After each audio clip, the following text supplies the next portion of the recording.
and I welcome you all to online career guidance seminar. And as we all know that today's topic is about career in agriculture and food science technology, it's really good to see so many people having similar thoughts and similar likes to join these sessions. The main aim of this session is to help students choose a field that is in tune with their skills and their job expectations. So, with the help of such career guidance seminar, most students will end up choosing the right career and perform their level best, which ultimately helps them succeed. So, AMP keeps organizing such session for the benefit of everyone. So, we request you all to keep joining these sessions and benefit. So, as this session is about to start, we'll start this session with a short khairat, and then I would request Fuzail Bhai to introduce AMP, and then we'll move forward.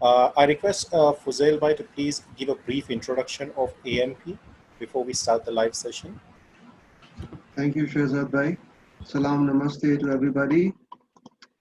Okay, welcome to the AMP Online Career Guidance Seminar. We at the Association of Muslim Professionals, we've been striving for peace and progress for more than 12 years now. And I'll just quickly take you through a basic understanding of what we do at Association of Muslim Professionals and how you can benefit as a member of the Association of Muslim Professionals, and also all of the achievements that we've had over the past 12, 15 years. So we've started off in 2007, and 2020 we'll be completing 13 years now. About AMP, so Association of Muslim Professionals, we are a registered non-profit organization. So as a non-profit organization, we serve in the field of education, in the field of employment, in the field of empowerment specifically. And we operate in Hindustan, in India, in United States of America, United Kingdom, as well as Australia. We have registered in these specific countries as a non-profit organization also. And we have a vision, all of us, that AMP India will positively impact lives of 10 million people by 2030, and we are already well track on that. Our main mission is to empower the underprivileged, and we want to benefit the society through empowerment and to empowering the underprivileged.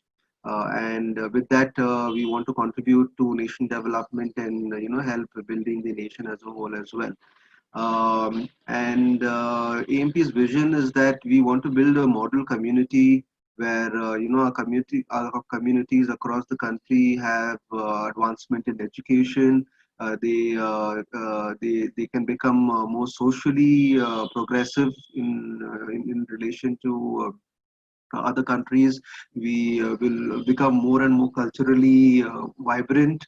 Uh, uh, and politically, we will also want to be more influential with the government, and we're also working towards becoming more economically dynamic. So this is our vision, to build a model community.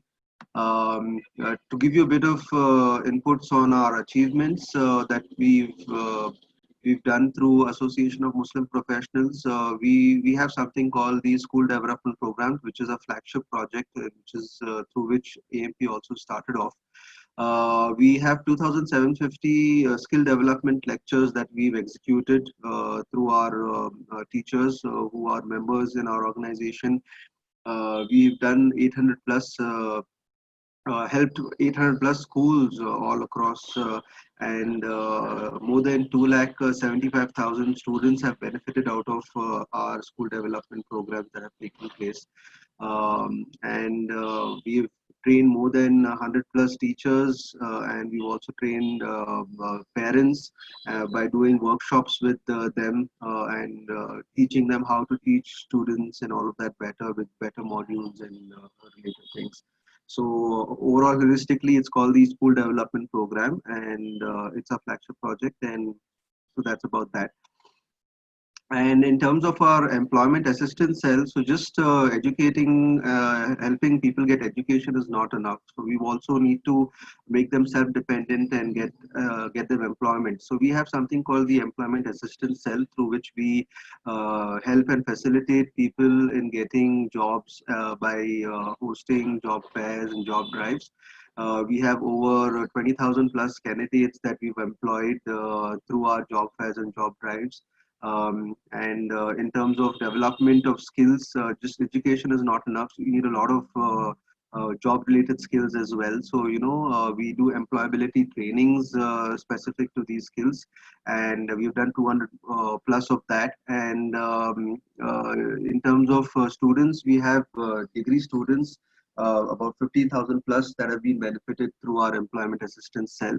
So overall, this employment assistance cell, we have a lot of achievements that we've, and a lot of candidates that have benefited out of our operations through the assistance cell, and continuously we keep getting a lot of inputs, and all of the people who benefited from the employment cell, they join the companies, and then they get other people on board. So it's a snowballing effect, and we've grown considerably there as well. Apart from that, for the underprivileged, there are a lot of opportunities where students who are very intelligent, they don't have the means to get the education, or they're very smart when it comes to business, but they don't have the funds, or they don't have the skill set to run their own business. So for that, we have a scholarships and self-employment division, where we have 800 plus higher education scholarships that we've contributed to. We also undertake orphans education, and we've helped educate more than 750 plus orphans who otherwise would have not have any access to education whatsoever, which is a big problem in India, and we are slowly, adding along with the other NGOs as well. So 250 plus families that we've transformed by offering self-employment assistance through this initiative as well. And this is also a very important division. Then we have something called the AMP Resource Center. So we realize that as we keep doing, all of these employment assistances and school development and scholarship and all of that, we create a big knowledge bank. So it is important for the future to be able to access that. So we have something called the AMP Resource Center, where we have 600 plus career counselors on a real-time basis who keep counseling our people who need guidance on either job or education or university or anything to do with their careers. We've counseled 2,000 plus students on various topics. Outside, if you go, all of them, uh, they charge you for all of these counseling and all of that.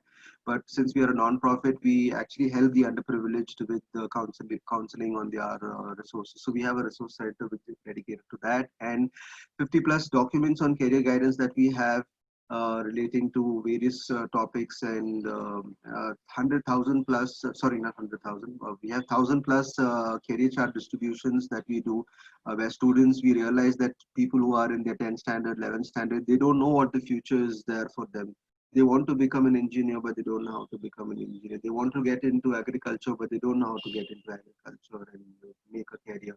So the career chart distribution, we try and establish this earlier on in different schools and colleges for different educational academic backgrounds, where people get a clear idea early on that ऐसा करेंगे तो ऐसा होगा, फिर degree होगी, मैं degree में ये करेंगे, फिर एमबीए में करेंगे. So it's a big chart, so we work on that. So that is a part of AMT Resource Center. Then we have a lot of awards and partnerships that we are tied up with a lot of other NGOs and state governments. So um, because we are an NGO, we have more than 280 plus renowned educationalists which we are connected with and awarded with, who have a lot of knowledge, who are professors in big universities, who have a lot of work experience relating to the specific fields. So, they actually help all of our members as well, and all of our attendees in various seminars, and also in counseling and scholarship, and they give us a lot of advice as well.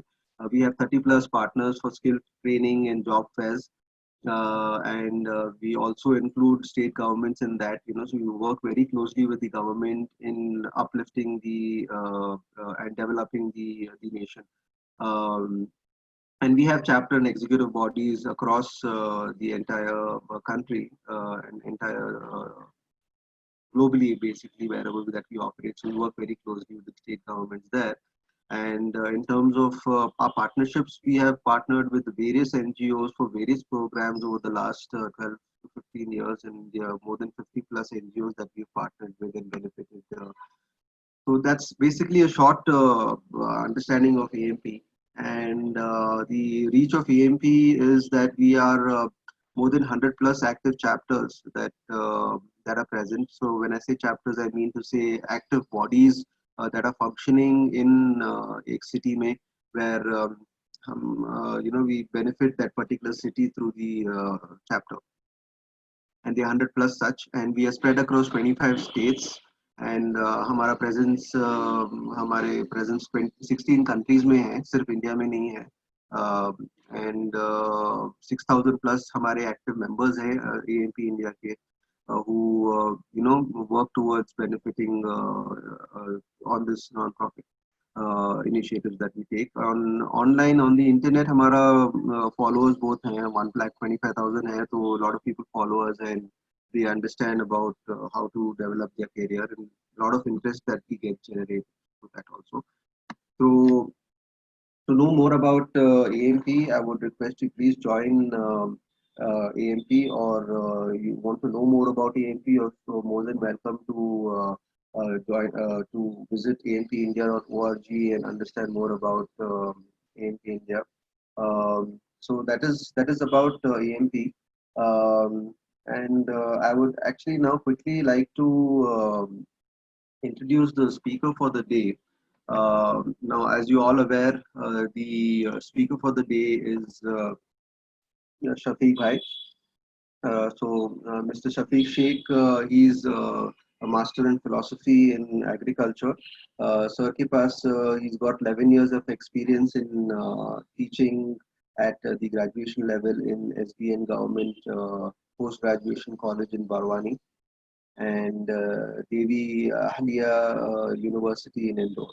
And he's also a teacher and educator with the Azim Premji Foundation as well. So very good afternoon to you, Shafiq, sir, and welcome. And we look forward to benefiting from you, आपकी knowledge से. So I will now hand over the session to you, sir, and you can help us help our participants with their career guidance. Thank you.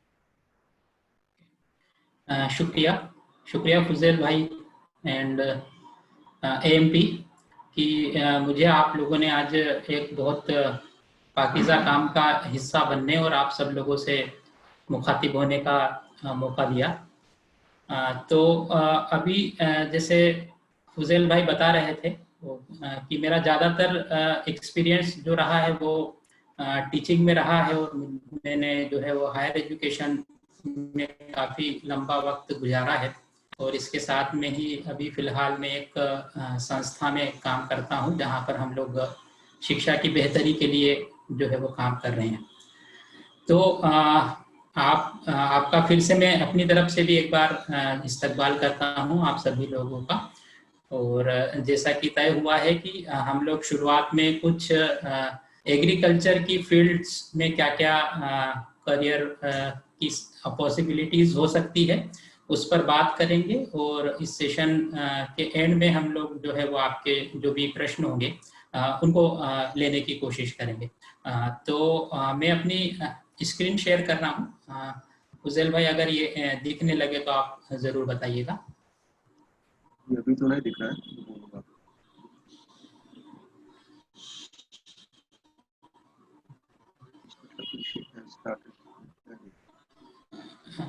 Is it visible? Now it's visible, sir. Abhi visible. Okay okay sorry.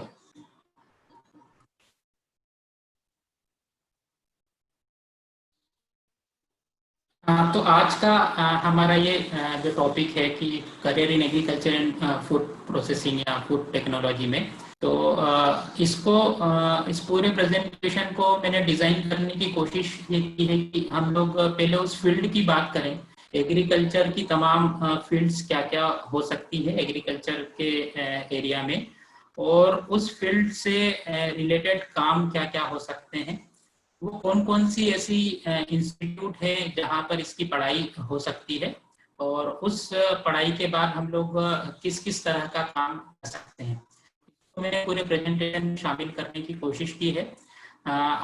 थोड़ी बात हम लोग agriculture की करते हैं शुरुआत में। आप जानते हैं कि पहले के मुकाबले आधुनिक कृषि जो है वो बिल्कुल उसमें बहुत बड़ा बदलाव आया है। हम लोग कृषि को सिर्फ इतना ही जानते थे कि किसी जमीन की जुताई पर बीजों और उससे जो प्रोडक्शन मिलता है उसको ले लेना, ये कृषि है। लेकिन आज के जमाने में कृषि जो है वो एक बड़े क्षेत्र के रूप में हमारे सामने ही है। और आप जानते हैं कि जैसे जैसे ये पॉपुलेशन बढ़ती जा रही है, हम लोग जो है वो कृषि को और आधुनिक बनाने की तरफ बढ़ रहे हैं। जैसे जैसे हम लोग कृषि के क्षेत्र में बढ़ते जा रहे हैं, उसमें जॉब की संभावनाएं भी, करियर की संभावनाएं भी, पॉसिबिलिटीज भी बढ़ती जा रही है। और अब कृषि जो है वो सिर्फ खेत में जुताई करने से लेके बहुत आगे बढ़ चुकी है। और आप देखते हैं कि कृषि हॉर्टिकल्चर से लेके एग्रीकल्चर बायोटेक्नोलॉजी तक इसका फैलाव हो रहा है। तो हम बात करेंगे अलग अलग एरियाज की और कोशिश करेंगे कि इसको ठीक से समझ पाए। तो सबसे पहले हम लोग एक एक कर शुरुआत करते हैं। और जैसे कृषि में आप लोग जानते हैं, पहली इसकी जो फील्ड जो अभी फिलहाल के दौर में काफी उभर कर सामने आई है, एग्रीकल्चर इंजीनियरिंग। और कृषि के क्षेत्र में आप जानते हैं कि चाहे वो खेत हो या खेती से जुड़ी हुई जगह हो, सभी जगह पे हम लोग कुछ टूल्स का इस्तेमाल करते हैं, हम लोग कुछ टेक्निक्स का इस्तेमाल करते हैं, कुछ इक्विपमेंट का इस्तेमाल करते हैं। और ये जो इक्विपमेंट होते हैं ये सारे इंजीनियरिंग फील्ड से बनकर हमारे सामने आते हैं। इनकी डिजाइनिंग की जाती है, इनको बिल्ड किया जाता है ताकि हम बेहतर तरीके से कृषि को कर सकें और आसान हो, हमारा समय बच सके और इफिशियंसी हमारी कृषि के अंदर बढ़ सके। तो एग्रीकल्चर इंजीनियरिंग एक ऐसी फील्ड है जहां पर कृषि के इक्विपमेंट को बनाया जाता है, साथ ही साथ में सॉइल कंजर्वेशन के लिए या ड्रेनेज के लिए जितनी भी स्ट्रक्चर बनते हैं उन सबको डिजाइन करने के लिए भी एक एग्रीकल्चर इंजीनियर की जरूरत पड़ती है। तो ये एक फील्ड जो है वो पिछले कुछ दिनों में बहुत तेजी से आगे बढ़ा है, लोगों का रुझान भी इसकी तरफ बढ़ा है। और इस दिशा में कई ऐसे कॉलेज हैं जिन्होंने बीटेक और एमटेक एग्रीकल्चर इंजीनियरिंग को शुरू भी किया है, जहां पर हम लोग इसकी पढ़ाई कर सकते हैं। तो मैं थोड़ा सा पीछे लौटने की कोशिश करूंगा कि कृषि जो विषय है, ये आप जानते हैं कि हम लोग 10th के बाद में ही विषयों का जब चयन करते हैं तो 11वीं में इसे आप स्कूल स्तर पर हम लोग 11-12 में इसकी पढ़ाई कर सकते हैं। और उसके बाद भी इस क्षेत्र में हम लोग बीएससी एग्रीकल्चर और एमएससी एग्रीकल्चर की तरफ बढ़ सकते हैं। और बीटेक और एमटेक एग्रीकल्चर इंजीनियरिंग की तरफ, एग्रीकल्चर इंजीनियरिंग से के कुछ टॉप इंस्टीट्यूट जो इंडिया में है उनकी हम लोग बात करते हैं। बीटेक और एमटेक एग्रीकल्चर करने के लिए आपको पता है कि देश में जो है वो सबसे अच्छे संस्थानों में से एक आईआईटी है, और आईआईटी खड़गपुर और दूसरे आईआईटी भी इससे जुड़े हुए कोर्सेज कराते हैं, जिसमें बीटेक और एमटेक जो है वो हम लोग कोर्स कर सकते हैं। वहां पर एक एंट्रेंस एग्जाम होती है और उसके थ्रू हम लोग उसको पास करके आईआईटी में एडमिशन ले सकते हैं। आनंद एग्रीकल्चर यूनिवर्सिटी है जहां पर इस तरह के कोर्सेज चलाए जाते हैं। और भी तमाम इंदिरा गांधी एग्रीकल्चर यूनिवर्सिटी छत्तीसगढ़, महात्मा फुले कृषि विद्यापीठ पुणे, आचार्य NG रंगा एग्रीकल्चर यूनिवर्सिटी हैदराबाद। इस प्रेजेंटेशन में मैंने कुछ एग्रीकल्चर कॉलेजेस और इंस्टीट्यूट के नाम लिखे हैं। ऐसे आप अपने पास में जो भी है उनको भी आप एक्सप्लोर कर सकते हैं, क्योंकि यहाँ पर बहुत ज़्यादा इंस्टीट्यूट के नाम लिखना जो है वो पॉसिबल नहीं था, तो मैंने इसमें जो कुछ बेहतर इंस्टीट्यूट हैं उनके नाम यहाँ पर लिखने की कोशिश की है। तो एग्रीकल्चर इंजीनियरिंग की पढ़ाई बीटेक एमटेक करने के बाद जो एग्रीकल्चर इंजीनियर बनते हैं वो आप लोग जानते हैं कि इस एग्रीकल्चर इंजीनियरिंग के क्षेत्र में कंसल्टेंसी प्रोवाइड कर सकते हैं। जैसे खेत को बनाने में, किसी मशीनरी को डिजाइन करने में, किसी मशीनरी को खरीदने में, किसानों की और ऐसी कंपनीज की, ऐसे फर्म्स की आप मदद कर सकते हैं। कई मैन्युफैक्चरिंग की कंपनीज होती है जो मशीनरी को बनाती है, इरिगेशन से रिलेटेड मशीनरी को बनाती है, सॉइल कंजर्वेशन और ड्रेनेज से रिलेटेड स्ट्रक्चर को बनाती है। उनसे जुड़कर आप लोग एक बेहतर संभावना इस क्षेत्र में तलाश सकते हैं। आप रूरल प्रैक्टिस सर्वेयर के क्षेत्र में जा सकते हैं, जहां पर हम लोग किसानों की मदद कर सकते हैं और किसानों की मदद करके हम लोग उनको अच्छे प्रोडक्शन और एक रूरल डेवलपमेंट की तरफ ले जा सकते हैं। तो कृषि के क्षेत्र में कई क्षेत्र हैं, जिसमें से पहले पे हम लोग बात कर रहे थे जिसको एग्रीकल्चरल इंजीनियरिंग कहा जाता है। दूसरे क्षेत्र की तरफ पढ़ते हैं और जिसे हॉर्टिकल्चर नाम दिया गया है। और हॉर्टिकल्चर का मतलब ये है कि फलदार पौधों को लगाना। हॉर्टिकलचर की फील्ड में कुछ और चीजों को भी शामिल कर लिया गया है, लेकिन मुख्य इसका जो क्षेत्र है वो फलदार जो वृक्ष होते हैं, फलदार जो पौधे होते हैं उसको लगाने से लेके है। लेकिन अभी हॉर्टिकल्चर में फ्लावर्स और वेजिटेबल्स और इनको लगाना भी हॉर्टिकल्चर की फील्ड में, इसको भी ऑर्नामेंटल ट्रीज इसको भी शामिल कर लिया गया है। आप जानते हैं कई लोगों का इस तरफ बहुत रुझान होता है, बहुत रुचि होती है कि वो पर्यावरण को लेकर कुछ करें, और वो इस फील्ड की तरफ जो है वो आप अगर इस तरह का रुझान आपका है, इस तरह की इंटरेस्ट है, तो आपको जरूर इस तरफ जाना चाहिए। तो हॉर्टिकल्चर का जो क्षेत्र है उसमें नर्सरीज को बनाना, ग्रीन हाउसेस को बनाना, ऑर्चर्ड्स को बनाना और प्लांटेशन करना, इस तरह का है। साथ में अभी ऑर्गेनिक फूड की जो है वो बहुत डिमांड जो है बड़ी है। तो हॉर्टिकल्चर के जैसे अभी हम लोग जाते हैं कभी मार्केट में, तो ये बोलते हैं कि अभी कुछ फ्रूट्स लेना है, तो हम लोग बोलते हैं क्या ऑर्गेनिक फ्रूट्स हैं क्या। तो इस तरह से, क्योंकि उसकी कीमत भी ज्यादा है, तो ऐसे भी लोग इस दिशा में भी बढ़ रहे हैं। तो हम लोग इस हॉर्टिकल्चर की फील्ड को भी एक्सप्लोर कर सकते हैं। अगर MSc एग्री ये फील्ड हॉर्टिकल्चर की खुलती है जो है BSc हॉर्टिकल्चर, अभी कुछ यूनिवर्सिटीज ने ये कोर्स को शुरू किया है। और आप करने के बाद जब MSc लेते हैं तो MSc में कई तरह के स्पेशलाइजेशन होते हैं, जिसमें से MSc हॉर्टिकल्चर भी एक स्पेशलाइजेशन होता है जिसको तलाशा जा सकता है। इससे जुड़े हुए कोर्सेज कराने में कई यूनिवर्सिटीज है। लगभग सभी एग्रीकल्चर यूनिवर्सिटीज में MSc एग्रीकल्चर और स्पेशलाइजेशन हॉर्टिकल्चर ये पढ़ाया जाता है। मैंने कुछ के नाम यहाँ पर लिखने की कोशिश की है। आपको कुछ यूनिवर्सिटीज यहाँ पर का नाम बार बार दिखेगा, जैसे गोविंद वल्लभ भाई पंत यूनिवर्सिटी है पंतनगर में, जो एग्रीकल्चर की टॉप यूनिवर्सिटीज में से एक मानी जाती है। पंजाब एग्रीकल्चर यूनिवर्सिटी है, ये भी एग्रीकल्चर की टॉप यूनिवर्सिटी में से एक मानी जाती है।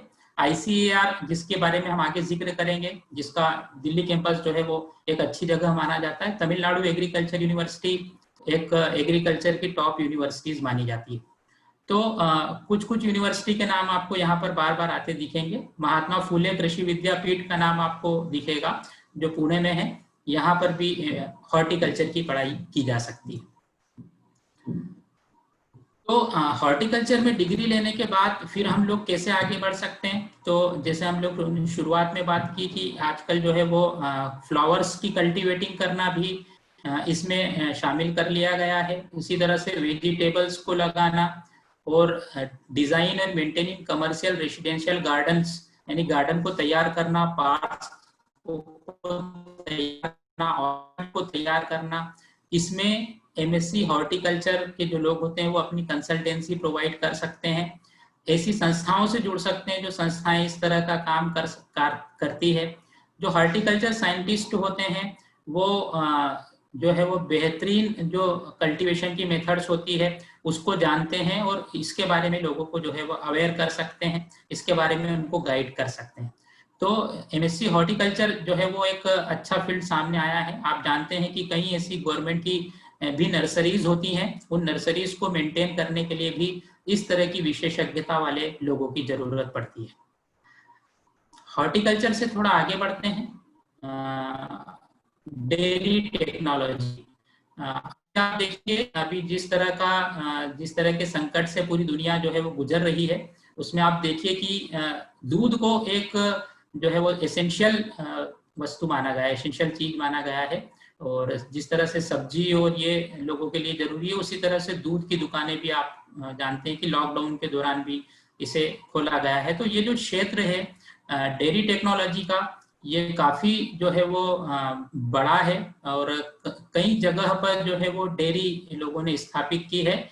और सिर्फ डेयरी से दूध का ही नहीं, दूध से बने हुए और भी प्रोडक्ट्स होते हैं जिनकी सेलिंग, जिनकी मार्केटिंग, जिनका स्टोरेज, जिनकी पैकेजिंग, इन सब में कई जॉब के स्कोप होते हैं। तो दूध का प्रोडक्शन करना, उसको कलेक्शन करना, स्टोरेज करना और उसके बाद उसकी सेलिंग और उसकी मार्केटिंग करना, इसमें बहुत सारा स्कोप जो है वो पिछले कुछ दिनों में निकला है। बड़ी बड़ी ऐसी डेयरीज है जिनका नाम भी आप लोगों ने सुना होगा, हम लोग उसका आगे भी नाम भी देखेंगे, जैसे अमूल, सांची, यहाँ पर भी इस तरह के विशेषज्ञ लोगों की जरूरत पड़ती है। तो डेयरी टेक्नोलॉजी में जो है वो कुछ यूनिवर्सिटीज है जहाँ पर आप एक्सप्लोर कर सकते हैं। Chhattisgarh Kamdhenu university Raipur, Sanjay Gandhi institute of dairy science and technology Patna, Shri Venkateswara veterinary university Tirupati, Karnataka veterinary animal and fisheries science university Bidar. तो यहाँ पर आप लोग एक्सप्लोर कर सकते हैं। इसके अलावा भी कुछ यूनिवर्सिटीज ऐसी हैं जिन्होंने बीटेक इन डेयरी टेक्नोलॉजी कोर्स को शुरू किया है। तो आप बीटेक इन डेयरी टेक्नोलॉजी करने के बाद में कई कंपनीज में, जैसे मैंने शुरू में नाम लिया कि अमूल है, वर्का है, पारस है, यहाँ पर डेयरी सुपरवाइजर के रूप में हम अपनी जॉब को तलाश सकते हैं। और इसी के साथ साथ जो है वो इन कंपनी के साथ में जुड़कर आप लोग बिजनेस को भी आगे बढ़ा सकते हैं। अपना खुद का बिजनेस भी जो है इसमें शुरू किया जा सकता है। कई ऐसे गवर्नमेंट रिसर्च इंस्टीट्यूट हैं, जैसे IARI का नाम यहाँ पर आया है, जो डेयरी साइंटिस्ट को जो है वो हायर करती है और दूध के क्षेत्र में, डेयरी के क्षेत्र में जो रिसर्च हैं उनको बढ़ावा देने का काम करती है। तो डेयरी टेक्नोलॉजी या डेयरी के क्षेत्र में भी कई सारे स्कोप आने वाले दिनों में और बढ़ने की संभावना है। इस तरफ भी हम लोग जो है अपने करियर को बना सकते हैं। एक और करियर जो पिछले कुछ सालों में काफी उभर कर सामने आया है वो है पोल्ट्री फार्मिंग। पोल्ट्री फार्मिंग में आमतौर पर हम लोग चिकन्स और डक्स की जो फार्मिंग होती है, उनका जो पालन होता है उसको लेके आते हैं। लेकिन इसमें भी जो चिकन्स हैं, इसका जो है वो बिजनेस जो है पिछले कुछ सालों में काफी तेज गति से बढ़ा है, क्योंकि चिकन्स का दो तरीके से उपयोग बढ़ रहा है, एक अंडा प्राप्त करने के लिए और एक मीट के लिए, खास तौर से ब्रॉयलर चिकन का। और इस तरह से आप पोल्ट्री फार्मिंग में दो तरीके से काम कर सकते हैं। खुद का बिजनेस भी शुरू कर सकते हैं। कई राज्य सरकारें, स्टेट गवर्नमेंट्स इसमें सब्सिडी लोगों को देती हैं ताकि वो अपना खुद का बिजनेस शुरू कर सकें। इसी तरह से आप लोग इस पोल्ट्री फार्मिंग में जो बड़ी बड़ी पोल्ट्रीज है वहां पर आप कंसल्टेंसी या जॉब के लिए भी जा सकते हैं। तो न्यूट्रिशनल मीट और इसका प्रोडक्शन करना, इसका ट्रांसपोर्टेशन करना, इसके शेड को मैनेज करना, इसकी फीड को सप्लाई करना, इस क्षेत्र में काफी जॉब के रास्ते खुले हैं। इस पोल्ट्री फार्मिंग से रिलेटेड कुछ जगह पर हम लोग एक्सप्लोर कर सकते हैं। कुछ यूनिवर्सिटीज है जो इससे रिलेटेड कोर्सेज कराती है, जिसमें Karnataka veterinary animal and fisheries science ये यूनिवर्सिटी बिदर, जिसका पहले भी हम लोगों ने नाम लिया, Rajasthan university of veterinary and animal science Bikaner में है, Junagadh agriculture university, Birsa agriculture university, जहाँ पर पोल्ट्री फार्मिंग से रिलेटेड कोर्स कराए जाते हैं, जिसको हम लोग एक्सप्लोर कर सकते हैं। पोल्ट्री फार्मिंग में जैसे हम लोग शुरू करते हैं कि कहाँ पर जॉब की संभावनाएं हो सकती है, तो हेचरीज होती है, फार्मास्यूटिकल कंपनीज होती हैं, उसी तरह से वेटनरी हॉस्पिटल्स होते हैं, फीड एनालिसिस लेबोरेटरीज होती है, वहां पर हम लोग अपनी जॉब को तलाश कर सकते हैं। उसी तरह से पोल्ट्री फार्म मैनेजर आजकल बनाए जाते हैं, जहां पर बड़ी बड़ी पोल्ट्री फार्मिंग होती है, वहां पर मैनेजर को रखा जाता है, ब्रीडर को रखा जाता है, एचडी असिस्टेंट को रखा जाता है, फीडिंग टेक्नोलॉजिस्ट को रखा जाता है। तो पोल्ट्री फार्मिंग में हम खुद के बिजनेस के साथ साथ बड़ी जगह पर अपने रोजगार के लिए भी इसकी संभावनाओं को तलाश कर सकते हैं।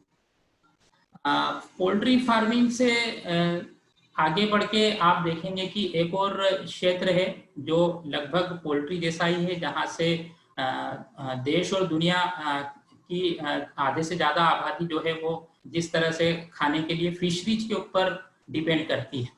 तो फिशरीज साइंस भी एक क्षेत्र है जहां पर जॉब के लिए हम लोग जा सकते हैं।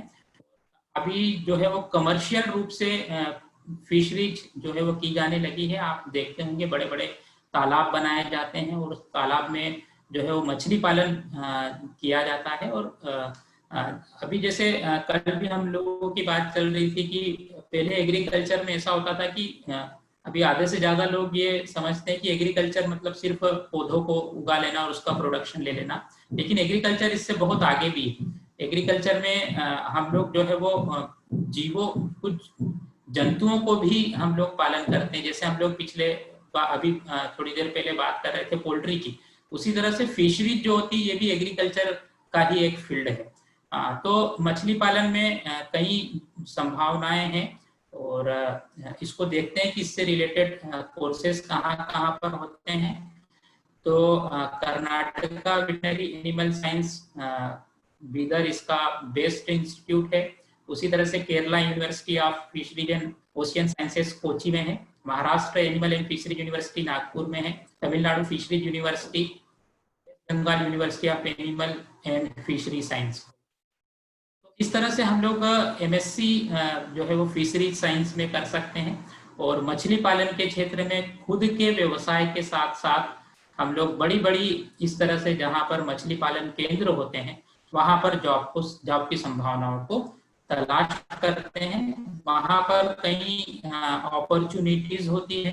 गवर्नमेंट के कई डिपार्टमेंट हैं, सेंट्रल गवर्नमेंट के हैं, स्टेट गवर्नमेंट के हैं, जहां पर जो है वो फिशरीज की पढ़ाई करने वाले लोगों की जरूरत पड़ती है। मैं मध्य प्रदेश की बात करूं तो यहाँ पर जो है वो फिशरीज डिपार्टमेंट एक होता है। उस फिशरीज डिपार्टमेंट में जो है वो इस तरह से फिशरीज करे हुए विशेषज्ञ लोगों की जरूरत पड़ती है।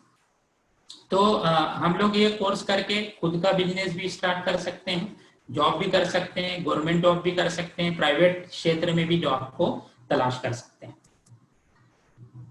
एग्रीकल्चर का एक बड़ा जो क्षेत्र जिसकी अभी थोड़ी देर पहले मैंने बात की कि हम लोग जो है वो कुछ पौधों को लगाते हैं, फसलों को लगाते हैं और फसलों से प्रोडक्शन प्राप्त करते हैं। फसलों को लगाना और नेचुरल जितने भी रिसोर्सेस हैं उनका यूज करके प्रोडक्शन लेना, ये क्षेत्र कहलाता है एग्रोनॉमी। और एग्रोनॉमिस्ट की अभी काफी डिमांड है। आप अगर देखेंगे कि बीएससी एग्रीकल्चर करने के बाद अगर सबसे ज्यादा जिस फील्ड में लोग विशेषज्ञता के लिए जाते हैं तो वो है एग्रोनॉमी, एमएससी एग्रोनॉमी। और जितनी भी टॉप यूनिवर्सिटीज हैं देश की एग्रीकल्चर की, वो सब एग्रोनॉमी में विशेषज्ञता वाले कोर्सेस एमएससी को संचालित करती है। तो एग्रोनॉमी प्योरली फसल उत्पादन से जुड़ा हुआ है और फसल और मिट्टी इन दोनों के रिश्ते को बनाए रखते हुए कैसे हम ज्यादा से ज्यादा प्रोडक्शन ले सकते हैं, इसके सारे काम एग्रोनॉमी की फील्ड के अंदर किए जाते हैं। तो मिट्टी को मैनेज करना, सॉइल कंजर्वेशन करना और उसमें ज्यादा से ज्यादा प्रोडक्शन लेना, ये एग्रोनॉमी फील्ड कहलाती है। और इससे जुड़े हुए कई टॉप इंस्टीट्यूट हैं, महात्मा फुले कृषि विद्यापीठ पुणे है, तमिलनाडु एग्रीकल्चर यूनिवर्सिटी, तिरंगा agriculture university, Punjab agriculture university, ये 4 ऐसी एग्रीकल्चर यूनिवर्सिटी है जिनका देश में काफी नाम है। और यहाँ पर हम लोग जाके एमएससी एग्रीकल्चर की संभावना को तलाश सकते हैं। और बड़े बड़े जो एग्रीकल्चर फार्म हाउस होते हैं, सॉइल साइंटिस्ट जो है वो बन सकते हैं, प्लांट साइंटिस्ट बन सकते हैं, रिसर्च के फील्ड में हम लोग इसमें आगे बढ़ सकते हैं। तो एग्रीकल्चर में प्रोडक्शन और कंसल्टिंग ये सब जो है एग्रोनॉमी की फील्ड के अंदर आता है। इसी तरह से हम लोग जो है वो district sales manager for seed companies, आप जानते हैं कि देश में कई बीज कंपनियां काम करती हैं, सीड कंपनीज काम करती हैं। इन सीड कंपनीज में काम करने के लिए एग्रीकल्चर के विशेषज्ञ यानी एग्रोनॉमी करे हुए लोगों की जरूरत पड़ती है। उसी तरह से कई फर्टिलाइजर्स की कंपनी है, उन फर्टिलाइजर की कंपनी में भी मैनेजर की जरूरत पड़ती है, उसको सेलिंग के लिए लोगों की जरूरत पड़ती है। और सबसे बड़ा इसके अंदर जो स्कोप है वो कंसल्टेंट का है। आप लोग बड़े किसानों को, बड़े फार्म हाउसेस को एज ए कंसल्टेंट जो है वो उनको गाइडेंस दे सकते हैं। इसी तरह से फर्टिलाइजर और केमिकल कंपनीज के सेल्स पर्सन के रूप में भी काम कर सकते हैं। तो एग्रोनॉमी जो है वो सबसे पसंदीदा क्षेत्र है एग्रीकल्चर के क्षेत्र में। हम लोग भी जब हमारी पढ़ाई करते थे तो ज्यादातर बच्चे जो है वो इस फील्ड में जाने की कोशिश करते थे।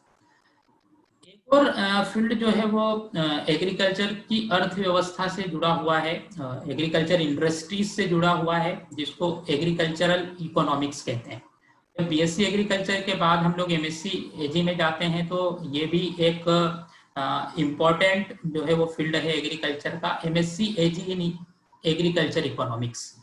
और इसमें मार्केट के ट्रेंड को पता करना, मॉनिटरिंग करना, मार्केट के पैटर्न को देखना, कंज्यूमर की क्या प्रेफरेंसेस है उसका असेसमेंट करना, उस प्रोडक्शन की मेथड्स को आगे बढ़ाना, एग्रीकल्चर गुड्स को आगे बढ़ाना, ये सब चीजें इसके अंदर शामिल की जाती है। और जो एग्रो प्रोडक्ट्स बनते हैं, अलग अलग तरह के जो उत्पाद बनते हैं, उन उत्पाद को कैसे किसानों की मदद के लिए उसको कैसे सेल किया जा सकता है, उनको उन तक कैसे पहुंचाया जा सकता है, उसकी पूरी इकोनॉमिक्स को मेंटेन करने का काम एग्रीकल्चरल इकोनॉमिक्स करते हैं। तो live stock sciences, policy analysis, credit analysis, international trend, agri business, सारे फील्ड जो है वो एग्रीकल्चर इकोनॉमिक्स के अंतर्गत आते हैं।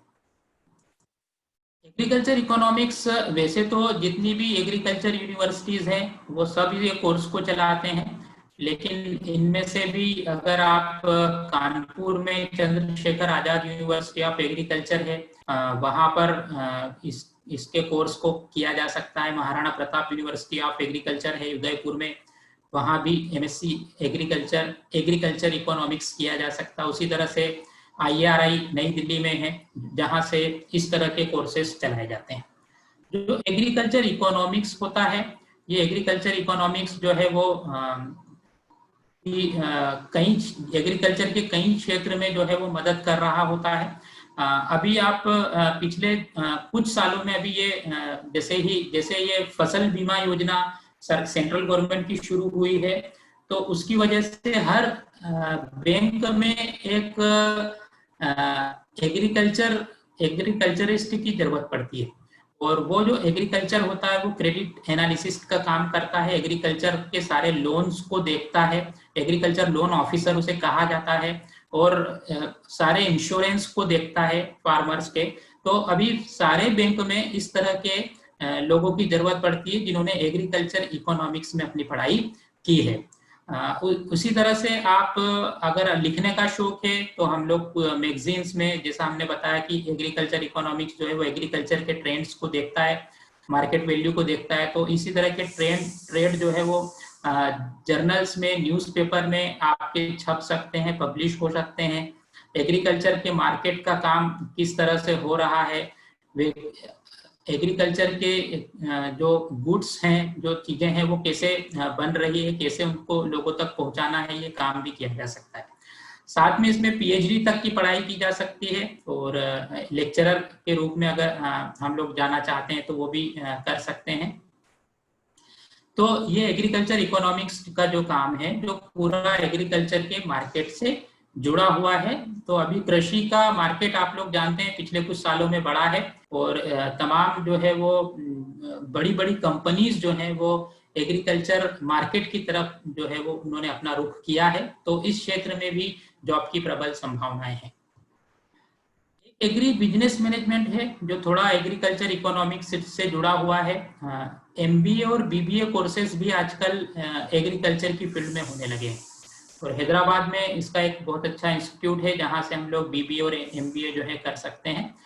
और इस एग्री बिजनेस मैनेजमेंट का जो फील्ड है, ये इसके अंतर्गत कई एक्टिविटीज को हैंडल किया जाता है, जैसे मैन्युफैक्चर और distribution of farm equipment and supplies. जो फार्म इक्विपमेंट बनते हैं, जो डिजाइन होते हैं, उनकी मैन्युफैक्चरिंग और उनका डिस्ट्रीब्यूशन करना, उनकी प्रोसेसिंग करना, स्टोरेज करना, फूड के प्रमोशंस को बढ़ाना, fibre and related agriculture products के को बढ़ाना। उसी तरह से एग्री बिजनेस मैनेजमेंट जो होते हैं वो एग्रीकल्चर के जो प्रोडक्ट्स हैं उनको किस तरह से बेचा जाए, इसको लेकर भी वो काम करते हैं।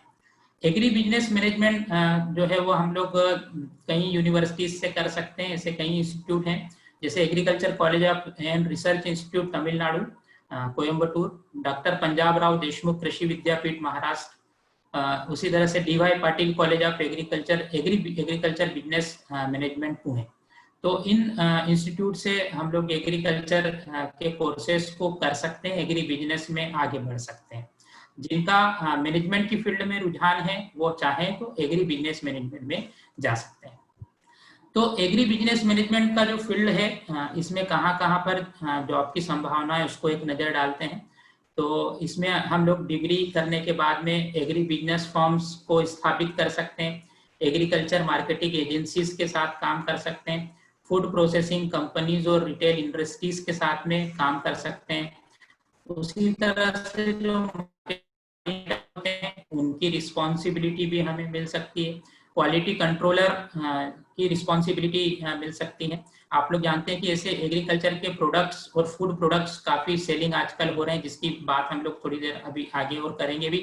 तो उसमें भी जो है वो planning manager, business development executive की जरूरत पड़ती है, एग्रीकल्चर एनालिसिस्ट की जरूरत पड़ती है।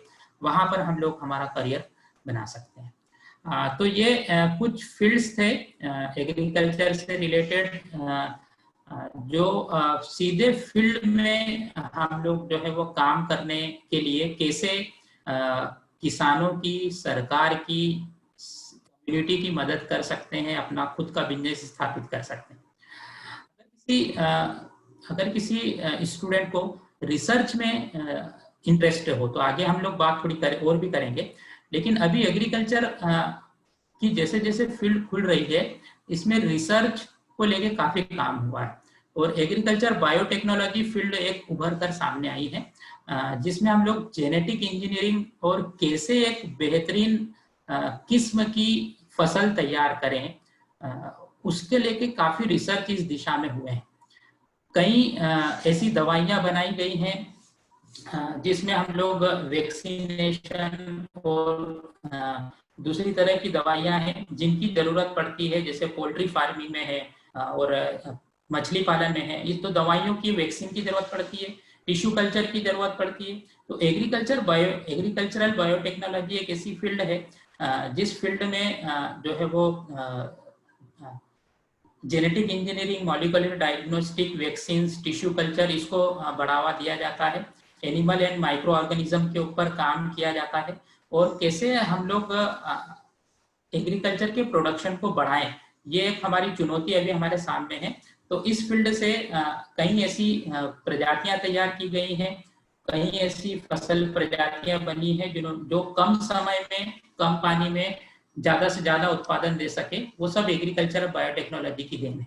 इससे रिलेटेड कुछ इंस्टीट्यूट हैं जहाँ पर हम लोग इसकी पढ़ाई कर सकते हैं। Indian institute of biotechnology, university of agricultural science, Mahatma Phule Krishi Vidyapeeth, Punjab Rao Deshmukh Krishi विद्यापीठ और तमिलनाडु एग्रीकल्चर यूनिवर्सिटी, जहाँ पर एग्रीकल्चर बायोटेक्नोलॉजी की पढ़ाई होती है और इस क्षेत्र में हम लोग तलाश कर सकते हैं।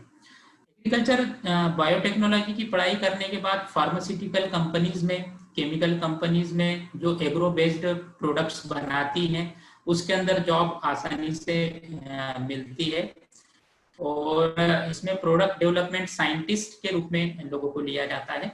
इसी तरह से जो बीज की कंपनियां होती हैं, पेस्टिसाइड्स की कंपनी होती हैं, इंसेक्टिसाइड्स की मैन्युफैक्चरिंग कंपनी होती है, वहां पर भी हम लोग इसको तलाश, अपनी जॉब की संभावना को तलाश कर सकते हैं। तो ये एग्रीकल्चर बायोटेक्नोलॉजी से जुड़ा हुआ क्षेत्र था।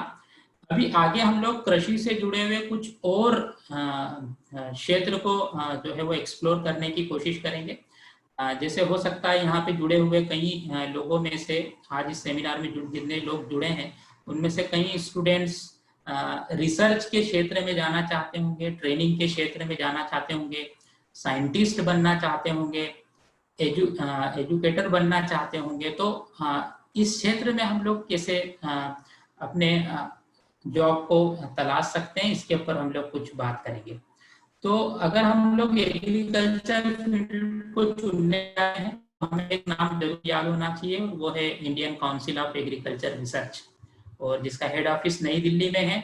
और इस संस्था की स्थापना जो है वो सेंट्रल गवर्नमेंट ने की, और यही संस्था जो है वो पूरे देश के अंदर एग्रीकल्चर को लेके प्लान करती है, कोऑर्डिनेट करती है, रिसर्च और टेक्नोलॉजी को बढ़ावा देती है और सस्टेनेबल एग्रीकल्चर की तरफ रिसर्च का काम करती है। उसी तरह से एग्रीकल्चर के एजुकेशन को और एग्रीकल्चर के में की जो क्वालिटी है इसको बढ़ाने का काम ICAR ही करता है। उसी तरह से टेक्नोलॉजी को आगे ले जाना, उसका एडॉप्टेशन करना, नॉलेज मैनेजमेंट करना, कैपेसिटी डेवलपमेंट प्रोग्राम चलाना, ये भी ICAR का ही काम है। एग्रीकल्चर से जुड़े हुए रिसर्च, एजुकेशन, एक्सटेंशन की पॉलिसीज को बनाना, कोऑपरेट करना, कंसल्टेंसी देना, ये सब ICAR के अंतर्गत किया जाता है। अगर आप किसी भी इंस्टीट्यूट के अंदर पढ़ाई के लिए जा रहे हैं तो वहां पे भी ICAR की संबद्धता बहुत जरूरी होती है, अगर एग्रीकल्चर की फील्ड को आप लोग चुन रहे हैं। और ICAR के अंतर्गत पूरे देश के अंदर 64 इंस्टीट्यूट काम करते हैं, और ये अलग अलग इंस्टीट्यूट जो हैं वो रिसर्च का काम करते हैं ताकि प्रोडक्शन को बढ़ाया जा सके, किसानों की किस तरह से मदद की जा सकती है इसको लेके रिसर्च करने का काम करते हैं। नई नई तकनीकें कृषि के क्षेत्र में कैसी लाई जा सकती है इसको लेके ये रिसर्च इंस्टीट्यूट काम करते हैं। तो कुछ रिसर्च इंस्टीट्यूट को अगर हम देखना चाहें तो इसकी यहाँ पर लिंक है, हम लोग इस लिंक से सीधे जाके कि कृषि के क्षेत्र में कौन कौन से रिसर्च इंस्टीट्यूट भारत में काम कर रहे हैं उसको देख सकते हैं। ICAR की वेबसाइट से भी आप इन रिसर्च इंस्टीट्यूट को देख सकते हैं। अलग अलग जो कृषि के क्षेत्र हैं उस कृषि के क्षेत्र को लेके ये रिसर्च इंस्टीट्यूट जो है वो स्थापित किए गए हैं। तो अभी ये स्क्रीन दिखाई दे रही क्या उजैल भाई? Yes, it's visible.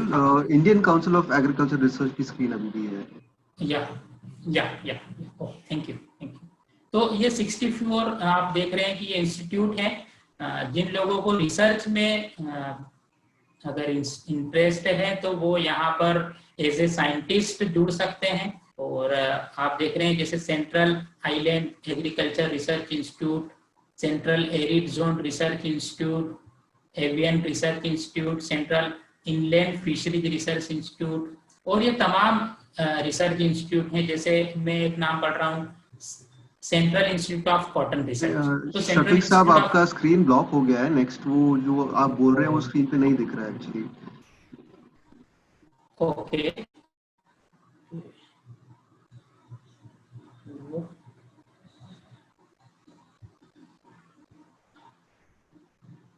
मैं फिर से एक बार कोशिश करूं। आप प्लीज रीशेयर कर लीजिए एक बार आप। Okay,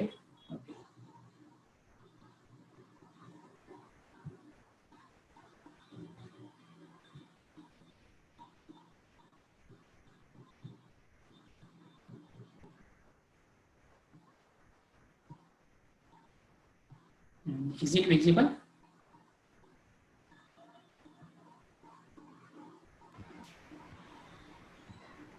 ICAR. It's not visible, sir. वो Okay. problem है. You want me to share this link? एक मिनट मैं share कर. Okay. Okay. I'll just share the. आप disconnect कर लो, मैं share कर लेता हूँ link. ठीक है.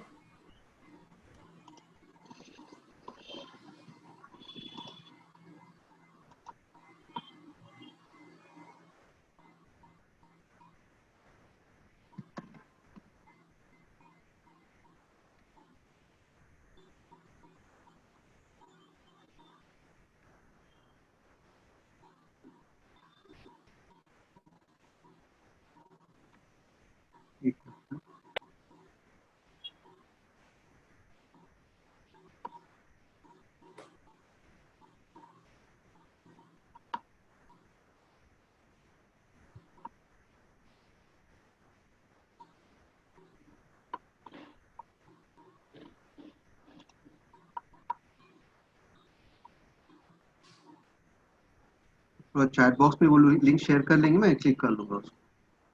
हाँ. Okay.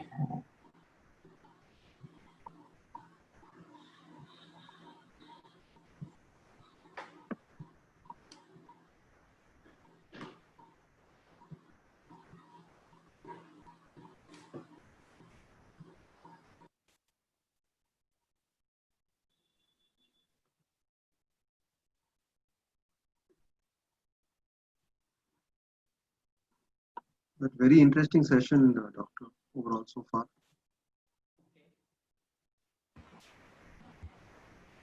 तो फुजैल भाई जी. तो अभी ये कॉपी होने में भी थोड़ा एक काम करते हैं. You can continue. मैं ये लिंक मैं चैट बॉक्स में शेयर कर लूँगा फिर. You can continue with the talk, no problem. With the same screen. Thank you.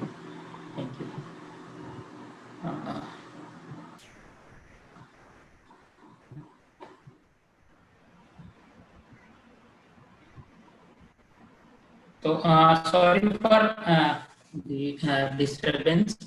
और हम लोग बात कर रहे थे एग्रीकल्चर में रिसर्च और ट्रेनिंग की, जिसमें हम लोग ICAR की बात कर रहे थे. और ये Indian council of agriculture research जो है वो इस तरह के उनसे संबद्ध कुछ इंस्टीट्यूट हैं जहाँ पर रिसर्च का काम होता है. तो एग्रीकल्चर रिसर्च को कैसे बढ़ावा मिले और कैसे ये लैब में हो रहा हुआ काम लैंड तक पहुंचे, किसानों तक पहुंचे, इसको लेके ये इंस्टीट्यूट काम करते हैं. और तो एक नाम मैंने जैसे बताया था कि Indian institute of cotton research, जो कॉटन से रिलेटेड सारे रिसर्च करता है. जैसे एक और नाम मैं बोलता हूँ NRCS, national research centre for soybean, जहां पर सोयाबीन को लेके रिसर्च होते हैं. ऐसे NRCP, national research centre for potato, जहां पर आलू को लेके ये तमाम रिसर्च होते हैं. तो ICAR इस तरह के रिसर्च सेंटर को जो है वो संचालित करता है. अगर ICAR के इन रिसर्च सेंटर से हमको जुड़ना हो तो फिर हम लोग क्या करें?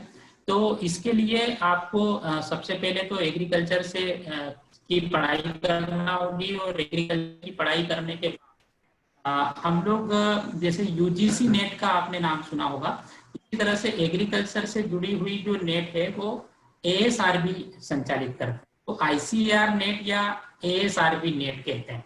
और एग्रीकल्चरल साइंटिस्ट रिक्रूटमेंट बोर्ड जो है वो 1973 में बना.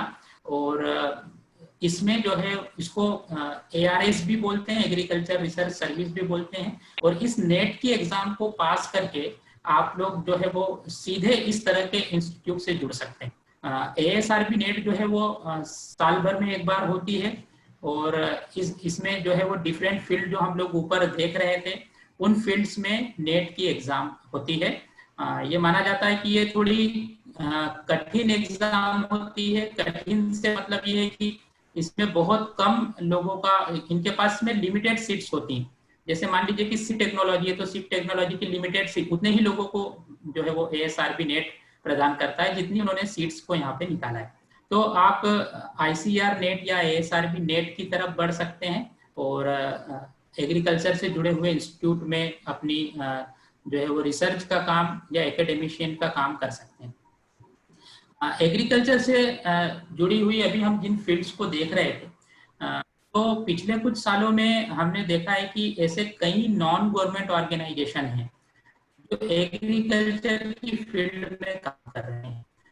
सस्टेनेबल एग्रीकल्चर को लेके जो है वो ये नॉन गवर्नमेंट ऑर्गेनाइजेशन काम करते हैं, और इनके साथ भी आप जुड़ सकते हैं। ऐसे ऑर्गेनाइजेशन जो एग्रीकल्चर में काम कर रहे हैं, वाटरशेड के अंदर काम कर रहे हैं, कम्युनिटी डेवलपमेंट के अंदर काम कर रहे हैं, रूरल डेवलपमेंट के अंदर काम कर रहे हैं, ऐसे नॉन गवर्नमेंट ऑर्गेनाइजेशन के साथ में जुड़ के भी आप अपना करियर बना सकते हैं। तो मैंने यहाँ पर एक लिंक डाली है, आई होप कि ये शायद खुल जाएगी। तो आप devnetjobsindia.org इस लिंक से जाके इस तरह के ऑर्गेनाइजेशन को सर्च कर सकते हैं जो इस फील्ड के अंदर काम कर रहे हैं। और ये ऐसी वेबसाइट है जहां पर एनजीओज में जो जॉब निकलती है उसको उसकी सारी जानकारी यहाँ पर आपको मिल जाएगी। ये दिखाई दे रही होगी।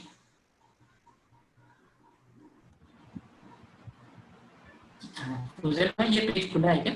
DevNet Jobs India. I'll share it on the chat screen. My chat screen will check. Okay. Okay.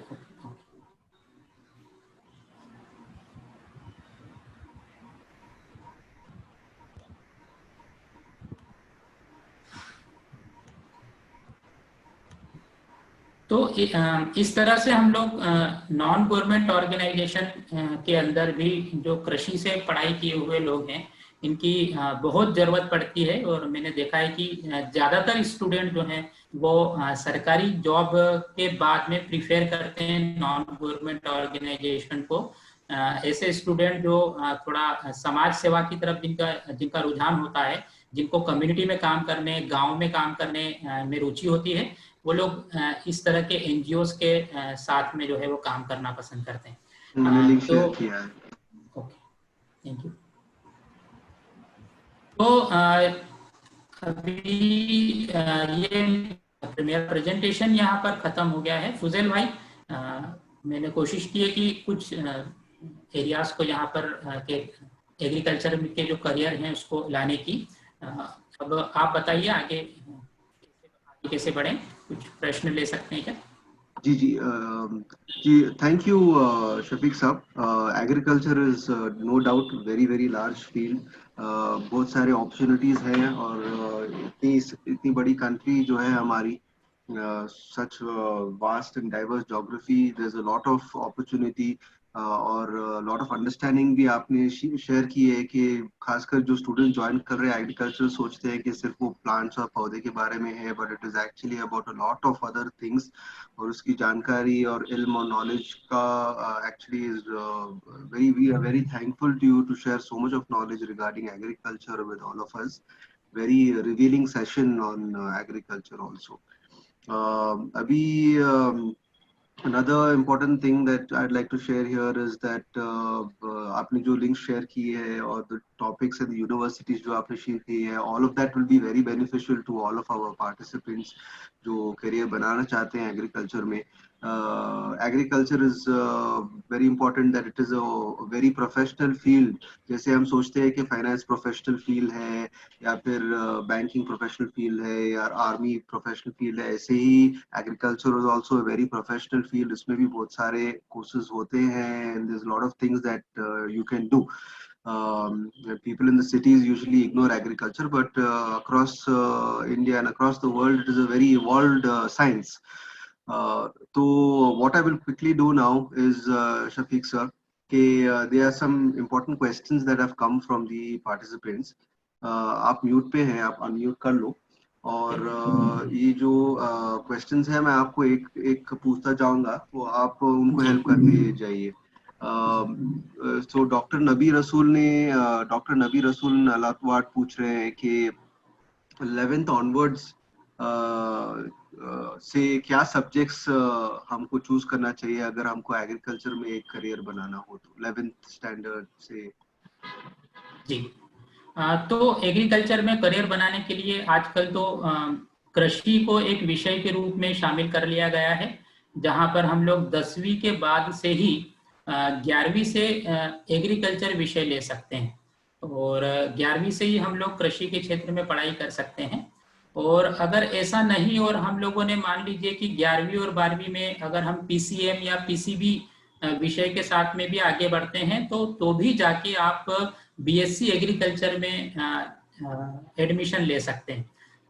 तमाम स्टेट्स में पीएटी एक एग्जाम होता है, प्री एग्रीकल्चर टेस्ट, और ये 12वीं के बाद होता है। और पीएटी टेस्ट पास करने के बाद हम लोग जो है बीएससी एग्रीकल्चर की फील्ड में जा सकते हैं। और पीएटी की एग्जाम देने के लिए कक्षा 11वीं और 12वीं में कृषि विषय होगा। तो जरूर कृषि विषय ही नहीं, अगर आपका फिजिक्स केमिस्ट्री मैथ्स या फिजिक्स केमिस्ट्री बायोलॉजी है तो भी आप पीएटी की एग्जाम दे सकते हैं और आप बीएससी एग्रीकल्चर में एडमिशन ले सकते हैं। तो यहाँ से हम लोग 12वीं के बाद से इस फील्ड के अंदर जा सकते हैं। ओके शफीक भाई, थैंक यू। नेक्स्ट इज आप ऑर्नामेंटल के बारे में नहीं, ऑर्नामेंटल नहीं बोल रहे थे ये स्टार्टिंग में आप बोल रहे थे हॉर्टिकल्चर के पहले जो था यू टॉक अबाउट ऑर्नामेंटल्स। तो ऑर्नामेंटल के बारे में क्या है, what is the field of ornamental और उसमें क्या है? तो अभी जैसे बहुत सारे लोग हैं जिनको अपने घर पे ही सजावटी पौधे ऑर्नामेंटल प्लांट्स लगाना जो है वो पसंद है। और हम लोग देखते हैं कि कई पार्क में, कई कारखानों में, कई इंडस्ट्रीज में इस तरह के सजावटी पौधे, खूबसूरत पौधे जो है वो लगाए जाते हैं, खूबसूरती के लिए भी और पर्यावरण को बचाने के लिए भी। तो हॉर्टिकल्चर एक ऐसा फील्ड है जिसमें ऑर्नामेंटल प्लांट्स के बारे में भी रिसर्च किया जाता है, उनको भी किस तरह से लगाया जाए, उनका प्रोडक्शन किस तरह से बढ़ाया जाए, इसकी पढ़ाई की जाती है। तो ऑर्नामेंटल प्लांट्स के क्षेत्र में भी हम लोग अपना करियर बना सकते हैं। आजकल ऐसी बड़ी बड़ी नर्सरीज होती हैं जो इस तरह के पौधों को लगाती है और उनके कई ब्रीड्स तैयार करती है और नए नए तरीके के खूबसूरत पौधों को जो है वो बनाती है। अगर आप देखेंगे कि गुलाब की भी कई किस्में होती है, तो इन किस्मों को बनाना और इनके कई वेराइटीज को तैयार करना, ये क्षेत्र भी जो है वो हॉर्टिकल्चर के अंदर आता है। थैंक यू शफीक साहब। नेक्स्ट क्वेश्चन डॉक्टर नबी रसूल अगेन पूछते हैं कि university of agriculture sciences in Dharwad Karnataka, is it also another important university that can be included? जी। तो ऐसी कई यूनिवर्सिटीज है जिनका नाम मैं यहाँ पर लिख नहीं पाया हूँ। धारवाड़ की यूनिवर्सिटी कृषि के क्षेत्र में काफी इसका नाम है। यहाँ से भी हम लोग जो है वो कृषि से जुड़े हुए कोर्सेस कर सकते हैं, थैंक्स टू डॉक्टर नबी। तो उसका नाम जो है वो यहाँ पर आया नहीं है, लेकिन वो यूनिवर्सिटी भी काफी नामी यूनिवर्सिटी है देश की। Thank you doctor. अगला वाला फुल फॉर्म ऑफ IARI। हाँ, इंडियन एग्रीकल्चर रिसर्च इंस्टीट्यूट। जैसे हम लोगों ने ICAR के बारे में बताया था कि ICAR एक ऐसी संस्था है जो एग्रीकल्चर के सारे कामों को भारत में कोऑर्डिनेट करती है। उसी तरह से IARI जो है, इंडियन एग्रीकल्चरल रिसर्च इंस्टीट्यूट, ये एग्रीकल्चर से जुड़े हुए रिसर्च को बढ़ावा देने का काम करता है। IARI इसका मेन काम ही होता है एग्रीकल्चर से जुड़े हुए जितने भी रिसर्च हैं, चाहे वो फील्ड के रिसर्च हो, चाहे वो लैब में होने वाले रिसर्च हो बायोटेक्नोलॉजी के, ये सारे काम ये इंस्टीट्यूट करता है, IARI, Indian agriculture research institute. अगला क्वेश्चन है qualification required to maintain aquarium. Aquarium? जी, एक्वेरियम, फिशरीज एक्वेरियम। हाँ। तो इसके लिए जो है वो BSc और MSc फिशरीज आजकल कोर्सेज शुरू हुए हैं। अगर आप एग्रीकल्चर फील्ड में नहीं हैं तो भी अगर आप बायोलॉजी फील्ड में, तो बायोलॉजी के स्टूडेंट्स के लिए भी BSc लेवल पर और MSc लेवल पर फिशरीज एक विषय शुरू किया गया है, BSc fisheries science and MSc fisheries science. तो अगर ये कोर्सेज करते हैं तो एग्रीकल्चर के साथ भी किए जा सकते हैं, नॉन एग्रीकल्चर स्टूडेंट भी कर सकते हैं। और ये कोर्सेज करने के बाद में आप एक्वेरियम की फील्ड में भी आगे बढ़ सकते हैं, जिसमें तरह तरह के एक्वेरियम तैयार करना, उनकी मार्केटिंग करना, या एक्वेरियम जहां पर है उनको कंसल्टेंसी देना कि उसको कैसे मेंटेन किया जा सके, तो उधर भी गया जा सकता है। Thank you doctor. अगला वाला क्वेश्चन अरीब मिश्रा पूछ रहे हैं कि exam through which exam can we obtain entrance in universities for BSc agriculture? NEET अच्छी है? NEET NEET? हाँ, नीट NEET तो हो सकता है कि अलग अलग स्टेट में इसको अलग अलग नाम से जानते हो। जैसे मैंने PAT की बात करी थी, प्री एग्रीकल्चर टेस्ट, तो जैसे मध्य प्रदेश में उसे PAT बोलते हैं, जिसको 12वीं के बाद में मैथ्स के विद्यार्थी, बायोलॉजी के स्टूडेंट और एग्रीकल्चर के स्टूडेंट PAT दे सकते हैं, और इस PAT को पास करके आप एग्रीकल्चर यूनिवर्सिटी में एडमिशन ले सकते हैं। तो मेरे ख्याल से हो सकता है कि वो नीट किसी दूसरे स्टेट में उसका नाम हो NEET। और एक क्वेश्चन है कि इंटरनेशनल अपॉर्चुनिटीज के हिसाब से एग्रीकल्चर साइंसेस में क्या है? तो इंटरनेशनल अपॉर्चुनिटीज मुझे लग रहा है कि लगभग सभी देशों के अंदर एग्रीकल्चर की जो रिक्वायरमेंट है वो लगभग एक जैसी है। यहाँ पर हम लोग जो एग्रीकल्चर की पढ़ाई कर रहे हैं उसी के स्पेशलिस्ट लोगों की दूसरे देशों के अंदर भी जरूरत पड़ती होगी, और आप वहाँ पे भी अपनी जॉब को जो है वो तलाश सकते हैं अगर आपने बेस्ट इंस्टीट्यूट से पढ़ाई की है। तो मुझे लग रहा है कि एक तो दूसरे देश जो हैं, जैसे भारत और दूसरे देश की अगर मैं तुलना करूंगा, तो यहाँ पर हम लोग देखते हैं कि हमारी सारी अर्थव्यवस्था एग्रीकल्चर पे टिकी हुई है, और हमारे ज्यादातर लोग जो है वो एग्रीकल्चर से जुड़े हुए हैं देश के। लेकिन दूसरे देशों में क्या होता है, एग्रीकल्चर फील्ड कम है और ज्यादा जनसंख्या के लिए उनको काम करना है। तो रिसर्च में मुझे लग रहा है रिसर्च और मशीनरी, इन दो फील्ड में दूसरे देशों के अंदर ज्यादा संभावनाएं हैं। Thank you doctor. और एक क्वेश्चन है, जेनेटिकली मॉडिफाइड सीड्स मार्केट में इनका ज्यादा डिमांड है क्या? जी, तो आजकल GM प्लांट जो है वो आए हैं, SS सीड्स भी आए हैं जो जेनेटिकली मॉडिफाइड सीड्स कहलाते हैं, और ये सीड्स जो है वो बहुत कम समय में ज्यादा उत्पादन की जो है वो बात करते हैं, और इसमें देखा भी गया है कि कई जो है वो इससे प्रोडक्शन बढ़ा है। लेकिन अभी पिछले कुछ दिनों से लोगों ने इसको अवॉइड करना भी शुरू किया है, और जो GM फसलें होती हैं उन GM फसलों से लोग बचने की कोशिश कर रहे हैं, क्योंकि इसके असर जो है वो थोड़े बाद में जो है वो कैंसर जैसे असर जो है वो लोगों के अंदर दिखाई दिए हैं, क्योंकि जेनेटिकली मॉडिफाइड सीड्स जो होते हैं वो इस तरह से मॉडिफाइड किए जाते हैं कि उनको कोई बीमारी नहीं लगे, उनको कोई इंसेक्ट, उनको कोई पेस्ट नहीं लगे, तो थोड़ा उनके अंदर जो पॉइजनस चीज को जो है वो डाल के मॉडिफाई किया जाता है। तो जाहिर सी बात है वो बेहतर प्रोडक्शन देते हैं, उत्पादन देते हैं, उसकी मार्केट में अभी फिलहाल उसकी बहुत मांग है, लेकिन हो सकता है आने वाले दिनों में इसकी मांग जो है वो घटे, ऐसा अंदाजा साइंटिस्ट लगा रहे हैं, क्योंकि लोग जो है वो थोड़ा इससे बचने की कोशिश कर रहे हैं और ऑर्गेनिक फार्मिंग की तरफ लोग जो है वो ज्यादा जाने की कोशिश कर रहे हैं। ऑर्गेनिक फार्मिंग, जी थैंक यू। नेक्स्ट क्वेश्चन है कि ये फूड टेक्नोलॉजी के बारे में, फूड और खाना और खाने की टेक्नोलॉजी के बारे में। Thank you. वो थोड़ा हम लोग जो है वो बातचीत करने में भी शामिल नहीं कर पाए, तो शुक्रिया आपका।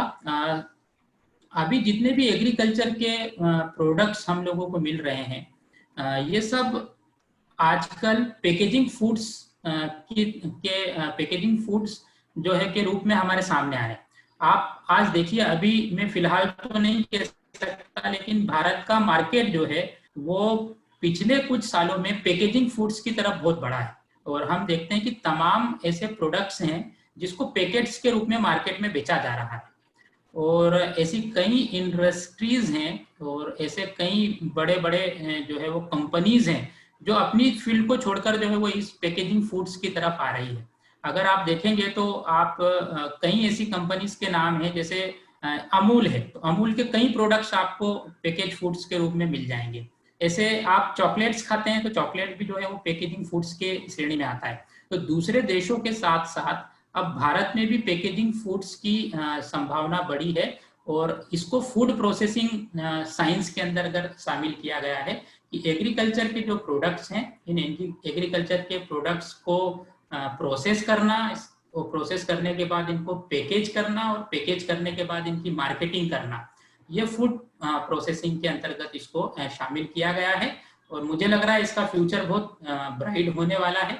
और हम लोग भी अभी कोशिश कर रहे हैं अभी फिलहाल कि पैकेजिंग फूड्स जो है वो घर पे ज्यादा से ज्यादा लाएं, तो इसका जो है वो फ्यूचर ब्राइट है। Thank you doctor. और एक क्वेश्चन है कि शॉर्ट टर्म कोई कोर्सेज हैं जो लाइफ स्टॉक और पोल्ट्री फार्मिंग के बारे में है, क्योंकि 10th और 12th के बाद क्या कर सकते हैं? फैसल नवाकर फर्स्ट ऑफ ऑल बोल रहे क्या, शुक्रिया आपकी गाइडेंस के लिए, बट ऐसे शॉर्ट टर्म कोर्सेज कोई है आफ्टर 10th और 12th लाइफ स्टॉक और पोल्ट्री? बिल्कुल बिल्कुल। तो आपका भी शुक्रिया जिन्होंने ये प्रश्न पूछा है कि इस तरह के शॉर्ट टर्म कोर्सेज जो है वो कई इंस्टीट्यूट चलाते हैं। कई ऐसे रिसर्च इंस्टीट्यूट हैं जहाँ पर रिसर्च होता है, जैसे मान लीजिए कि बकरी पालन को लेके, तो बकरी पालन को लेके कई ऐसे IITs जो है वो देश में है जो बकरी पालन, मुर्गी पालन और इससे जुड़े हुए कोर्सेज को चलाते हैं। और ये कोर्सेज करके जो सर्टिफिकेट मिलता है, उस सर्टिफिकेट से आप लोग लोन ले सकते हैं, उस पर सब्सिडी दी जाती है, और फिर आप लोग इस तरह से अपना खुद का बिजनेस जो है वो शुरू कर सकते हैं। जैसे मैं आपको एक एग्जांपल बताता हूँ कि RCTs जो है वो कई भारत में कई जगह पे हैं, जिसमें बैंक जो बड़े बैंक होते हैं, वो बैंक इस तरह के इंस्टीट्यूट को बनाते हैं जिस इंस्टीट्यूट में जल्दी से रोजगार पे लगने वाले कोर्सेज को चलाया जाता है, जिसमें बकरी पालन और पोल्ट्री फार्मिंग को लेके भी कोर्सेज होते हैं। और वहां पर जाके आप कोर्सेज अटेंड करिए, वो आपको सर्टिफिकेट देते हैं, उस सर्टिफिकेट के द्वारा वो आपको लोन और सब्सिडी प्रोवाइड करते हैं ताकि आप अपना खुद का बिजनेस शुरू कर सकते हैं। तो ये कोर्सेज जो है वो कोई कोर्सेज 45 दिन के, कोई 60 दिन के और कोई 3 महीने के, इस तरह के शॉर्ट टर्म कोर्सेज भी होते हैं जो IITI में और दूसरी जगह दूसरे इंस्टीट्यूट में चलाए जाते हैं। Thank you doctor. और एक पूछ रहे हैं कि I have completed masters in biotechnology, so agricultural field में रिलेटेड फील्ड में बायोटेक्नोलॉजी के हिसाब से क्या अपॉर्चुनिटीज परस्यू कर सकते हैं? तो आपको जो है वो थोड़ा एक्सप्लोर ये करना चाहिए कि जहाँ पर प्लांट साइंस से जुड़ा हुआ रिसर्च होता है, जहाँ पर प्लांट ब्रीडिंग का काम होता है और अलग अलग तरह के पौधों को मिला के एक नए तरह की पौधे की किस्म तैयार करने का काम होता है, वहाँ पर आपको अपने जॉब की संभावना को तलाश करना चाहिए। ऐसी कई सीड कंपनीज हैं, बीज की कंपनियां हैं जो बायोटेक्नोलॉजी को लेके काम कर रही है, वहां पर भी हम लोग अपनी जॉब को तलाश सकते हैं। ये एक बेहतरीन फील्ड है, सीड कंपनीज। और ऐसे कई बीज की कंपनियां हैं जो बेहतरीन सीड बनाने की दिशा में काम करती है, ब्रीडर सीड्स बनाती है। और इस सीड्स को बनाने के लिए उनको इस तरह के लोगों की जरूरत पड़ती है जिन्होंने बायोटेक्नोलॉजी में अपनी पढ़ाई की हो। तो जेनेटिक इंजीनियरिंग का जहाँ पे काम होता है, प्लांट मॉडिफिकेशन का काम होता है, नई किस्में तैयार करने का काम होता है, या बीज की कोई कंपनी है, इस जगह पर आप अपनी संभावना को तलाश सकते हैं। शुक्रिया। और सईद खालिल अहमद बोल रहे हैं, thank you for very informative and well presented session. Are there any national or international scholarships specific to agricultural engineering? Scholarships? तो इसका थोड़ा जवाब देना मेरे लिए मुश्किल है, लेकिन कई जहाँ पर हम लोग इसकी पढ़ाई करते हैं तो वो यूनिवर्सिटी और सेंट्रल गवर्नमेंट और जो स्टेट गवर्नमेंट्स होती है, वो जो बैकवर्ड स्टूडेंट्स होते हैं उनको स्कॉलरशिप देती है। मुझे अभी इस फील्ड में जो थोड़ा पता नहीं है, लेकिन जहाँ पढ़ाई हम करते हैं वहाँ पर तरह तरह की स्कॉलरशिप मिलती है, उन स्कॉलरशिप को हम लोग एक्सप्लोर कर सकते हैं। तो माइनॉरिटी की स्कॉलरशिप भी अभी शुरू हुई है, उसकी तरफ भी जो है वो जाया जा सकता है। Thank you doctor. और एक क्वेश्चन है कि ये शीप फार्मिंग के बिजनेस के अंदर व्हाट ऑल आर देयर, क्या होता है शीप फार्मिंग के बिजनेस के डिटेल में? सॉरी, शीप आप बोल रहे हैं? शीप फार्मिंग मतलब गोट्स वगैरह। ओह, अच्छा अच्छा। तो ये जो बिजनेस है, ये अभी अगर मैं मध्य प्रदेश की बात करूं तो इसे काफी प्रमोट किया जा रहा है, और इसके अंदर जो है वो लोगों से ये कोशिश कर रही है सरकार कि आप ज्यादा से ज्यादा गॉट फार्मिंग की तरफ जो है बढ़े, और इसको लेके सरकार ने अपनी तरफ से सब्सिडी देने का भी काम किया है। और एक एग्जांपल मैं आपको बताता हूं, जैसे एमपी के अंदर जो है वो 40% तक जो है वो सब्सिडी इस फील्ड में दी जाती है, जिसमें हम लोग बकरी पालन को शुरू कर सकते हैं। और बकरी पालन जो है वो एक ऐसा बिजनेस है जिसके बारे में ये कहा जाता है कि इसमें कभी कोई नुकसान नहीं होता है। आपको जब ऐसा लगे कि आपको जो है वो गॉट या आपकी जो शिप्स जो है वो बीमार है, तो आप कभी भी जाइए और उसको बेच सकते हैं। इसका मार्केट जो है वो चारों तरफ खुला हुआ। तो इसमें बहुत संभावनाएं, सरकार भी इसको प्रमोट कर रही है। आप इसकी शुरुआत एक यूनिट लगा के कर सकते हैं। एक यूनिट का मतलब है कि आप 10 बकरी और एक बकरा रख के इसकी शुरुआत कर सकते हैं, और फिर धीरे धीरे अपने बिजनेस को जो है वो इसमें बढ़ा सकते हैं। ये एक ऐसा बिजनेस है जिसमें नुकसान की दूर दूर तक कोई दिखाई देता नहीं है। बकरा बकरी जो है वो पोल्ट्री की तुलना में, चिकन्स की तुलना में कम बीमार पड़ते हैं, और जब भी इनको हम लोग सेल करते हैं वो फायदा लेके जाते हैं। Thank you doctor.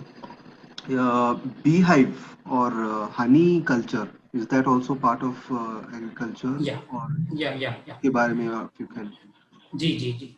तो अभी बी कीपिंग को भी सरकार जो है वो बढ़ावा दे रही है, और देश के कुछ राज्य ऐसे जहां पर बहुत अच्छे तरीके से बी कीपिंग किया जाता है। उत्तराखंड में मैंने देखा है, हिमाचल में मैंने देखा है कि वहां पर बहुत अच्छे तरीके से जो है वो मधुमक्खी पालन किया जाता है। और अभी मार्केट के अंदर जो है वो ऐसी कई कंपनीज हैं जिन्होंने शहद बनाना शुरू किया है, और उनको शहद की जरूरत पड़ती है, फिर उसका वो प्रोसेसिंग करते हैं।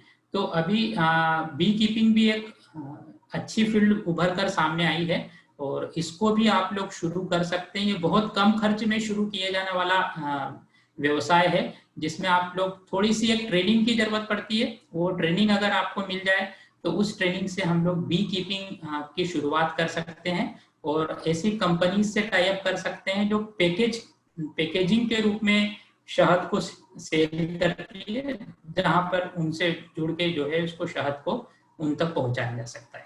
Thank you doctor. और एक लास्ट क्वेश्चन है, मशरूम फार्मिंग के बारे में आप क्या कहें? ओके। तो मशरूम फार्मिंग जो है ये भी पिछले कुछ सालों में शुरू हुआ है। इसमें थोड़ी लिमिटेशंस हैं, तो क्योंकि इसके लिए आपको एक फेवरेबल कंडीशंस जो है वो मशरूम को देना पड़ती है। तो जैसे मैं उन 64 इंस्टीट्यूट का नाम बता रहा था, उसी में से एक नाम और बताना चाहूंगा मैं, NRCM, national research centre for mushroom, जो कुफरी में है, हिमाचल प्रदेश में, शिमला के पास में, जहां पर मशरूम से जुड़े हुए बहुत रिसर्च होते हैं।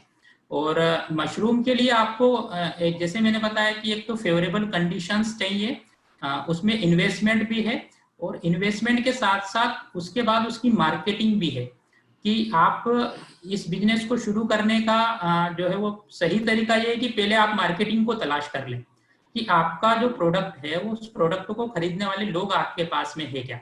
और अगर मार्केटिंग की सुविधा आपके पास में है, ऐसे लोग हैं जो उस मशरूम को खरीदने के लिए तैयार हैं, तो आपको जरूर मशरूम को जो है वो शुरू करना चाहिए। और इसमें भी ट्रेनिंग की थोड़ी जरूरत होती है। आजकल जो लोग मशरूम की खेती करते हैं वो ट्रेनिंग भी प्रोवाइड करते हैं।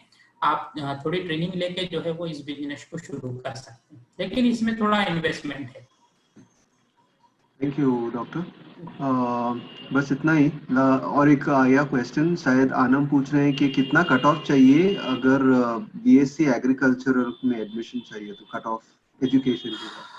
तो अनम इसमें तो डिपेंड करता है, हर साल इसका कट ऑफ जो है वो बदलता भी है और कैटेगरी वाइज इसमें बदलता है।